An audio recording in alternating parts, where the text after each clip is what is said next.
আপনাদেরকে শোনাচ্ছিলাম যে লকেট চট্টোপাধ্যায় তিনি কি বলছিলেন। অবশ্যই লোকসভা নির্বাচনের দিকে তো আমাদের নজর থাকবে। আজকে পঞ্চম দফার কোথায় কিভাবে ভোট গ্রহণ পর্ব চলছে সেই ছবি দেখাবো। তবে এই মুহূর্তে হাওড়ার দিকেও নজর রাখবো। হাওড়ায় যে ঘটনা ঘটেছে পঞ্চম দফা ভোটের আগের রাত অর্থাৎ গতকাল হাওড়াতে, সেখানে কিন্তু উত্তেজনা ছড়ায়। রাতভর তৃণমূল দুষ্কৃতীদের তাণ্ডব, সেখানে বাড়ি বাড়ি গিয়ে হুমকি দেওয়ার অভিযোগ। হাওড়ার লিলুয়ায় বেলুর পঞ্চানন তলা স্কুলের সামনে এই ঘটনাকে কেন্দ্র করে উত্তেজনা ছড়ায়। সিসিটিভি ফুটেজ এই মুহূর্তে প্রকাশ্যে এসেছে, সেই ছবি এই মুহূর্তে দেখাচ্ছি আপনাদেরকে।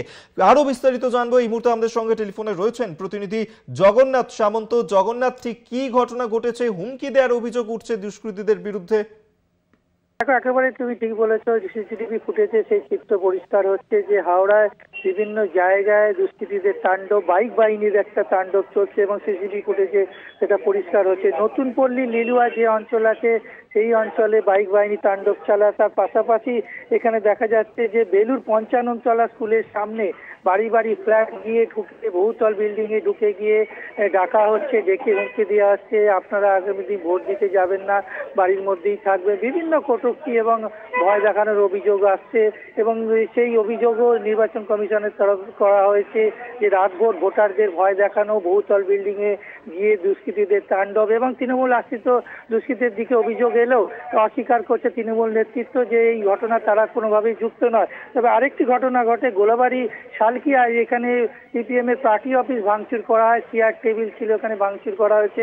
ঘটনাস্থলে বিশাল পুলিশ বাহিনী, গোলাবাড়ি থানার পুলিশ ঘটনাস্থলে পৌঁছে পরিস্থিতি নিয়ন্ত্রণে। প্রার্থী লোকসভা কেন্দ্রে হাওড়ার প্রার্থী সিপিআইএম প্রার্থী সব্যসাচী চ্যাটার্জি তিনি ঘটনাস্থলে যান। উত্তেজনা তৈরি হয়, পুলিশের সঙ্গে বচসা তৈরি হয়। অর্থাৎ গতকাল রাত্রির থেকে একটা উত্তেজনাপূর্ণ পরিস্থিতি তৈরি হয়েছে। এখন সকালে বিষয়টা ভোটারদের দেখা যাচ্ছে লম্বা লাইন, কিন্তু রাতভর এই তাণ্ডব চলে দুষ্কৃতীদের।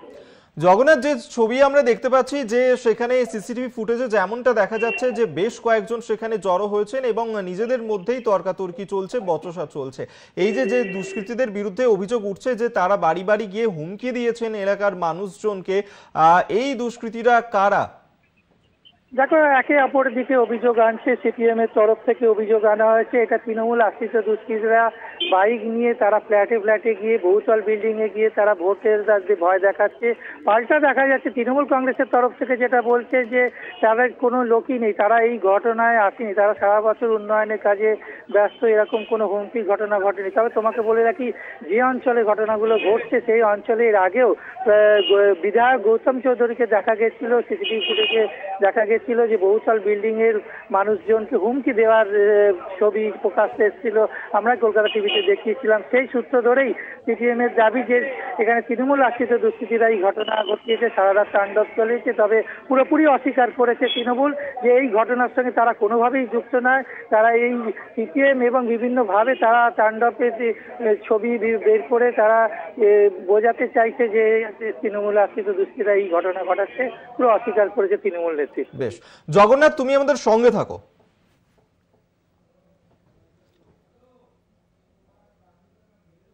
অন্যদিকে ভোটের আগের রাতেই সিপিএম এর পার্টি অফিসে ভাঙচুর চালানো হয়। শুধু তাই নয়, সিপিএম এর দলীয় কর্মী সমর্থক তাদেরকে মারধর করা হয় বলে অভিযোগ উঠেছে। উত্তর হাওড়ার এই ঘটনা, উত্তর হাওড়ার শালকিয়া ত্রিপুরা রায় লেনের এই ঘটনাকে কেন্দ্র করে উত্তেজনা ছড়ায়। অভিযোগের তীর উঠেছে তৃণমূলের দিকে। খবর পেয়ে ঘটনাস্থলে পৌঁছায় গোলাবাড়ি থানার পুলিশ। হামলায় আহতও হয়েছেন দুই বাম কর্মী, সেই ছবি এই মুহূর্তে তুলে ধরছি আপনাদের সামনে। আমরা এই নিয়েই কথা বলবো। জগন্নাথ সামন্ত আমাদের সঙ্গে এই মুহূর্তে টেলিফোনে রয়েছেন প্রতিনিধি। জগন্নাথ, পাশাপাশি এই যে সিপিএম এর পার্টি অফিস, তাদের দলীয় কর্মী সমর্থক তাদেরকে মারধর করা হয়েছে, যেভাবে ভাঙচুর চালানো হয়েছে সেখানে, এখনো পর্যন্ত এই যে ঘটনা, পুলিশের তরফ থেকে কি পদক্ষেপ নেওয়া হয়েছে, কাদের বিরুদ্ধে অভিযোগ উঠছে? দেখো, অভিযোগটা একেবারেই তুমি সম্পূর্ণ যেটা সিপিএম এর তরফ থেকে বলা হচ্ছে, তারা বুথ অর্থাৎ এই ত্রিপুরা রায় লেনে যে বুথ হয়েছিল সেই বুথে তারা দেখতে গেছিল কিভাবে বুথ সাজানো হচ্ছে। সেই আক্রোশেই বলছে তৃণমূল আশ্রিত দুষ্কৃতীরা তাদের ওপর আক্রমণ করে এবং পাশেই ত্রিপুরা রায় লেনের পার্টি অফিস থেকে চেয়ার টেবিল ভাঙচুর করা হয়। শুধু তাই নয়, 2জন সিপিআইএম কর্মী আহত হয়েছে, তাদের স্থানীয় হাসপাতালে পাঠানো হয়েছে। তবে এখনো পর্যন্ত কাউকে গ্রেপ্তার করা যায়নি। তবে এই ঘটনাটা হচ্ছে একেবারেই যে ত্রিপুরা রায় লেনে যেখানে বুথ হয়েছিল, সেই বুথে যখন দেখতে গেছিল সিপিআইএম কর্মী প্রার্থীরা, সেই আক্রোশেই এই পার্টি অফিস ভাঙচুর বলে দাবি। ঘটনাস্থলে পুলিশ যায় এবং সব্যসাচী চ্যাটার্জি ঘটনাস্থলে যায়। উত্তপ্ত পরিস্থিতি তৈরি হয়, তবে পুলিশ নিয়ন্ত্রণ করেছে। তবে এখনো পর্যন্ত কাউকে গ্রেপ্তার করা হয়নি। বেশ, ধন্যবাদ তোমায়। জগন্নাথ সামন্ত আমাদের সঙ্গে টেলিফোনে ছিলেন প্রতিনিধি।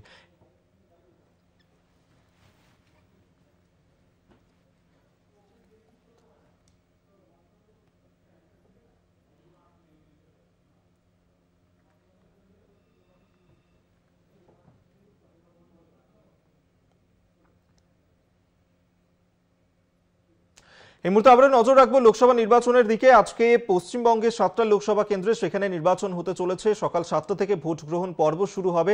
আমরা এই মুহূর্তে মসলন্দপুরের দিকে নজর রাখবো। মসলন্দপুর থেকে এই মুহূর্তে সরাসরি আমাদের সঙ্গে রয়েছেন প্রতিনিধি দেবাশিস মণ্ডল। দেবাশিসের সঙ্গে আমরা কথা বলবো। দেবাশিস, তুমি এই মুহূর্তে মসলন্দপুরের কোন বুথে রয়েছে? সেখানে আর কিছুক্ষণের মধ্যেই তো ভোট গ্রহণ পর্বও শুরু হতে চলেছে। তার আগে এই মুহূর্তে কি ছবি ধরা পড়ছে? দেখো অবিক, আমি তোমাকে বলি যে বনগাঁ লোকসভা কেন্দ্রের যে গাইঘাটা বিধানসভা কেন্দ্র, সেখানের গাইঘাটা বিধানসভা কেন্দ্রের মসলন্দর বি আর আম্বেদকর স্কুলে রয়েছি। তুমি দেখতে এখানে 3টে বুথ রয়েছে। এই বুথে তোমাকে প্রথমেই দেখা একটু নিরাপত্তা ব্যবস্থাটা দেখা। একটু গেট থেকে সমস্ত রকম আই কার্ড দেখে তারপরে তাকে প্রবেশ করতে দেওয়া হচ্ছে স্কুলের মধ্যে, এবং আস্তে আস্তে ভোট দিতে লাইনে দাঁড়াচ্ছেন। এখনও পর্যন্ত ভোট শুরু হয়নি, মকপেল হয়ে গিয়েছে। আর কিছুক্ষণের মধ্যে ভোট গ্রহণ শুরু হবে। তুমি জানো যে বনগাঁ লোকসভা কেন্দ্রের ভোটার রয়েছে 18,36,374 ভোটার রয়েছে। পাশাপাশি কেন্দ্রীয় নিরাপত্তা বাহিনী রয়েছে 54 কোম্পানি কেন্দ্রীয় বাহিনী রয়েছে। পাশাপাশি রাজ্য পুলিশ রয়েছে 2000। এবং এখানে কিন্তু সকাল থেকেই লাইনে দাঁড়িয়ে পড়েছেন। বিশেষ করে আমরা একটু দেখানোর চেষ্টা করব যে এখানে একদিকে যেমন রয়েছে মহিলারা দাঁড়িয়ে রয়েছে, পাশাপাশি কিন্তু পুরুষরা তারা কিন্তু সকাল থেকেই লাইনে দাঁড়িয়ে রয়েছেন। তারা একটা, তুমি জানো যে কোনো সময় প্রাকৃতিক দুর্যোগ হতে পারে, সেই কারণে সকাল সকাল লাইনে যেমন দাঁড়াচ্ছেন। পাশাপাশি যে একদিকে তাপমাত্রা গরম, সেই কারণে যেন একটু সকাল সকাল আসার চেষ্টা করছেন। আমি একটু মহিলাদের সঙ্গে কথা বলার চেষ্টা করব।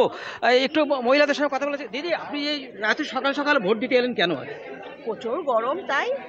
হ্যাঁ, প্রচুর গরমের জন্য সকাল সকাল কাজটা মিটিয়ে গেলাম। আচ্ছা, নিরাপত্তা ব্যবস্থা কেমন দেখছেন? ভালো। কোনো অসুবিধা আছে?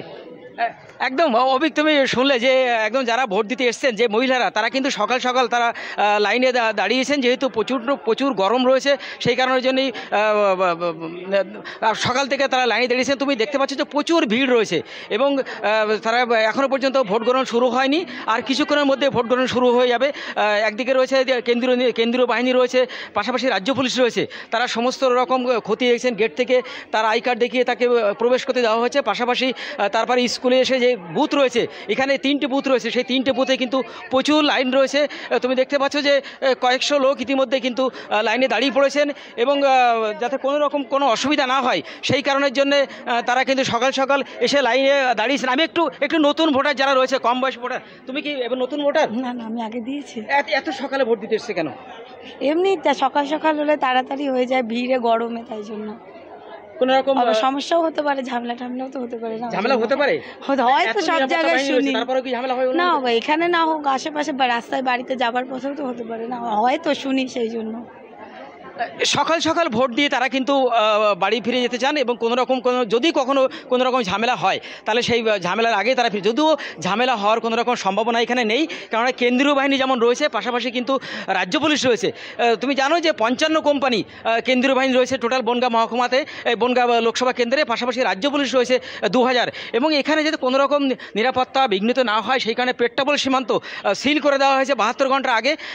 এক্সপোর্ট ইম্পোর্ট বন্ধ যেমন রয়েছে, তেমনি ট্যুরিস্ট ভিসা যারা বাংলাদেশে যান বা বাংলাদেশ থেকে আসেন, সমস্ত রকম কিন্তু বর্ডার সিল করে দেওয়া হয়েছে। কোনো রকম দুষ্কৃতি যেন না আসতে পারে বা কোনো রকম ঝামেলা না হয়, সেই কারণে নির্বাচন কমিশন সমস্ত রকম ব্যবস্থা কিন্তু নিয়েছে। অভিক, বেশ, ধন্যবাদ তোমায়। এতক্ষণ সরাসরি দেবাশিস মণ্ডল আমাদের সঙ্গে ছিলেন, প্রতিনিধি মচলন্দপুর থেকে। বনগাঁ লোকসভা কেন্দ্রের মচলন্দপুর, এবং সেখানে কিন্তু 5ম দফার নির্বাচন। আর কিছুক্ষণের মধ্যেই সেখানে কিন্তু ভোট গ্রহণ পর্ব শুরু হতে চলেছে। আমরা আবারও সরাসরি কল্যাণীর দিকেও নজর রাখবো। কল্যাণী থেকে এই মুহূর্তে আমাদের সঙ্গে আরেক প্রতিনিধি সুবল মজুমদার রয়েছেন, সুবলের সঙ্গেও আমরা কথা বলবো। এবং কল্যাণীতে সেখানে পঞ্চম দফার নির্বাচন আর সকাল 7টা থেকে ভোট গ্রহণ পর্ব শুরু হবে। আমরা সেখানে কথা বলবো, তবে আপনাদেরকে তার আগে জানিয়ে রাখবো যে পঞ্চম দফার নির্বাচন শুরু হতে চলেছে, যেখানে 7টা লোকসভা আসনে মোট বুথ কিন্তু 13,481, এর মধ্যে স্পর্শকাতর বুথ 7,711 এবং পঞ্চম দফায় 799 কোম্পানি কেন্দ্রীয় বাহিনী মোতায়েন করা হয়েছে রাজ্য জুড়ে। এবং এই 7টা লোকসভা কেন্দ্রে নির্বাচনের ক্ষেত্রে সবচেয়ে বেশি অর্থাৎ রেকর্ড সংখ্যক কুইক রেসপন্স টিম কিন্তু মোতায়েন করছে নির্বাচন কমিশন। সেক্ষেত্রে 567টি কিউআরটি থাকছে আজ রাজ্য জুড়ে।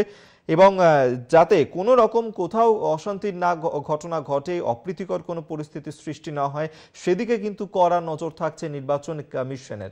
বনগাঁ, ব্যারাকপুর, হাওড়া, উলুবেড়িয়া, শ্রীরামপুর, হুগলি এবং আরামবাগ, এই 7টি লোকসভা কেন্দ্রে আজ ভোট গ্রহণ।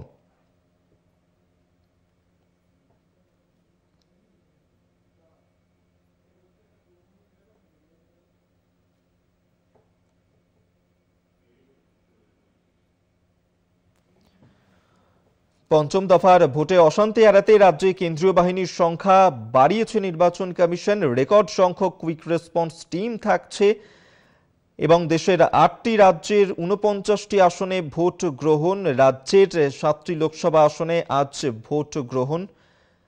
মোট বুথের সংখ্যা 13,481, স্পর্শকাতর বুথ 7,711।